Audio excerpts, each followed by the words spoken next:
Generally calm people of Reddit, what made you lose your absolute crap that time? My 7th flipping trip to the DMV when trying to reinstate my license. Every single time they scrutinized my paperwork and always managed to find something wrong and would send me away to fix it. On this 7th trip, they finally resorted to, "You have no proof that you ever had a license," despite my piles of paperwork showing my driving record, among other things. I refused to leave the seat and said, "You people are flipping monsters." A manager was called. We argued. He said he believed that I had a license, but there was just no proof, and he couldn't risk accepting my paperwork in case someone checked it. I said I refused to leave the seat until I knew exactly what was needed.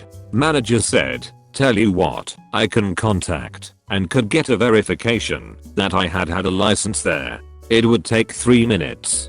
That's when I yelled in the DMV, "Why wasn't that the first flipping thing you said?" Anyway, I got my license back. When my ex-wife's stepbrother told us a story about how he killed his neighbor's cat for fun, and then lied to his neighbor about having not seen it. My friend, who is usually a chill person, had some girl make fun of her brother who was killed, and she ended up beating the crap out of her, smashing her face into the wall, and getting kicked out of our school for it. Back when I was working retail, I was manning the return desk when this woman comes in to return 2 totes full of clearance clothes. She wants to rebuy them all since clearance stuff was now cheaper. That's against the rules and I explain why, but per usual she gets a manager and the manager caves. Since she bought this stuff on 3 different receipts and mixed them all up, this transaction is fixing to take 30 minutes at least, and I'm frustrated, but hiding it well. 15 minutes in, I hear some commotion off to the side. I turn my head and see that this woman's 5 or so completely unsupervised kids have piled onto a flat cart and are pushing it around. I don't know why it set me off so bad, but I pointed and yelled at them, raising my voice for the first and last time during my 10-year stint.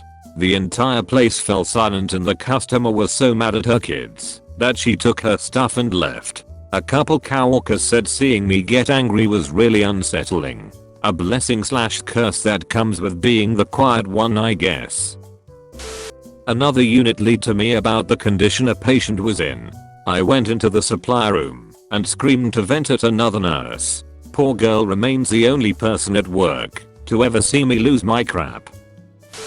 A kid bit me on the chest in kindergarten. I waited till after nap time to run him over with my tricycle. My brother and I played travel sports for a few seasons as kids. One trip, I was at the pool with some of his teammates messing around in the water and the coach's kid was being a weenie as usual. My brother was one of the smaller kids on his team, so the coach's son would flip with him a lot. Most of the kids on my brother's team disliked him, but didn't speak up, so they wouldn't be next. He thought it would be funny to pick up my brother's drink right in front of him and spit into it. My dad taught me from a young age not to let anyone flip with my brother or sister, so I got seriously pissed. I took a good running start and shoulder checked him into the pool. Since he had just gotten there, he hadn't taken his clothes off yet and cried because his phone and iPod got ruined. He literally ran out yelling, "I'm telling my dad." Well, that backfired because everyone stuck up for my brother and the coach was not happy to find out what a shit that his son was being, so he was the only one to get in any trouble. This guy broke all of my markers back in middle school. I told the teacher and got him publicly embarrassed, but it wasn't over. I was holding my trumpet and he kept messing with my hair at a concert and just kept touching me. I've always been known as never being angry, but he did it again in a room without the teacher. I grabbed his leg when he kicked me and lifted it up, throwing him down.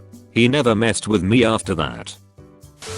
In high school we had a friend who had chosen to be a little more promiscuous than others. We honestly didn't care. Besides enjoying sex, her personality was entirely the same.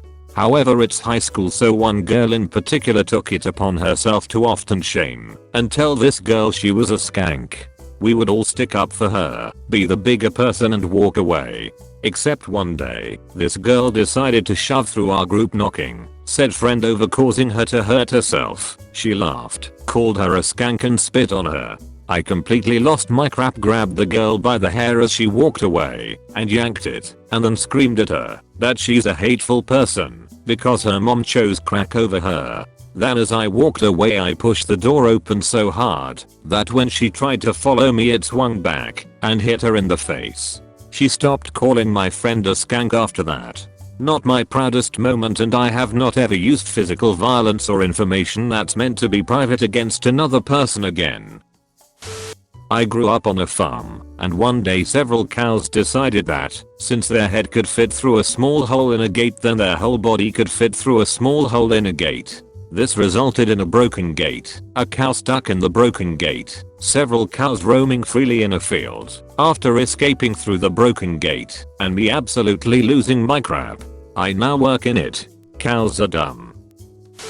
My dad was in hospital after having a stroke. I was 14 at the time and still in school. This absolute little crap of a kid kept going on about how my dad was going to die, that he deserved it, etc. I put up with it all morning, but at lunch he cornered me. Normally I took all the beatings and bullying, but not that day. I lost my crap. I don't remember what happened, but apparently it took 3 adults to pull my 14-year-old, 100-pound self off him. I regret flipping nothing. He didn't mess with me after that. I had things all set up to play piano with a string quartet for a wedding ceremony in church. The grand piano was up front, near the couple, and the organ in the rear to be used later. When I entered the church, I found that the florist had placed a large vase of roses on the grand piano, using the sheet music for the string quartet underneath the vase to absorb water. Rarely do I lose my cool, but I did that time.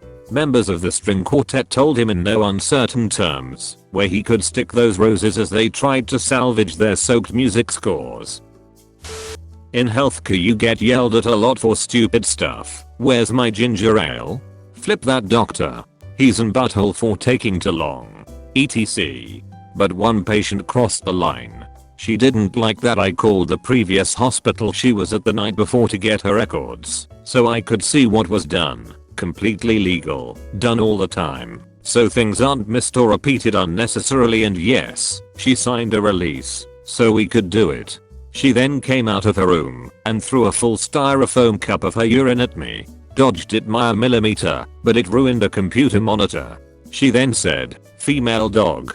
I'ma leave here and flip up your family." Done. Shit lost.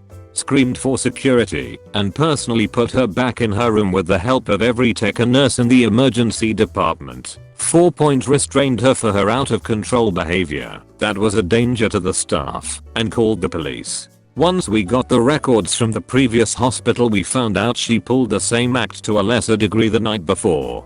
After she was medically cleared, the police took her to jail, and my final words to her were, "Good luck in the clink." They knew of the urinators there.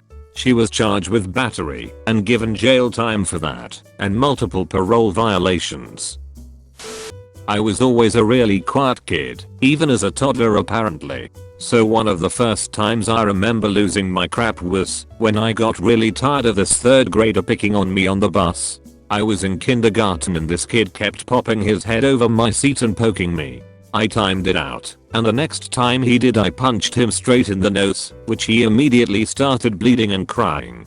I didn't know it at the time, but apparently the kid's parents tried to get some disciplinary action against me. That was until they found out I wasn't the same age or older.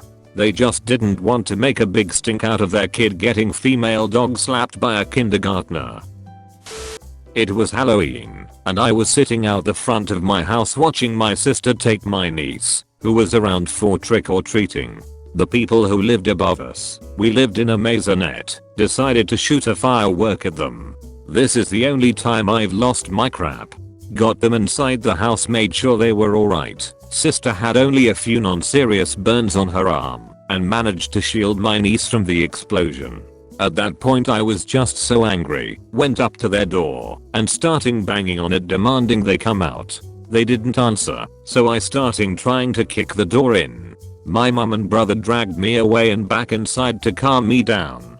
Half an hour later the police arrived because the neighbors had called them about me. Luckily after we explained what had actually happened I didn't get in any trouble. But neither did they. Sorry for it being poorly written, I'm not the best writer.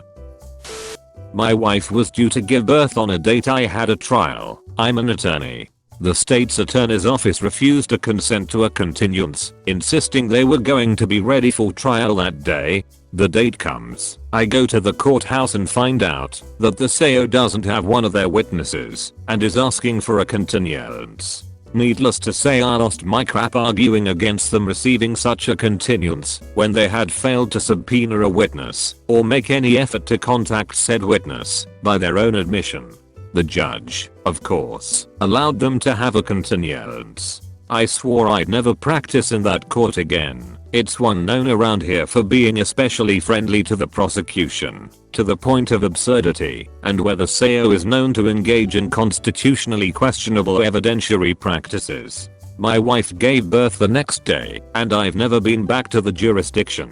The state ultimately dropped charges against my client because they didn't have a critical witness. When someone's kid at Golden Corral decided to put their hands in food containers and they did nothing about it. I'd been dealing with listening to my dad and his ex-girlfriend have screaming matches and occasionally getting dragged into it for like a year. They started again one evening, and she addressed me, demanding me to answer something or another to fuel her argument against my dad. I was just trying to play a game at the time and I just kinda snapped and screamed, I don't know, and I don't care, and I'm tired of your fighting. It wasn't much, but I've never raised my voice ever, and I think it kinda just stunned them both into silence. She walked out of the house lol. When they brought the third sales manager in, 4 hours into my 90-minute timeshare presentation. This guy at work was cleaning out the work break room. Basically, he was throwing out people's personal belongings. So, I see my new coffee mug I bought specifically for work in the trash, and lost my damn mind. I started yelling at him that what he was doing was morally wrong, and it's not his stuff to throw out. I went to my manager and complained to him about the principle of the thing. I took all of the coffee mugs in the trash out and washed them. Semicolon. The good thing is, if you are a calm person 99% of the time, people are more likely to listen to you in the 1% of moments you lose it.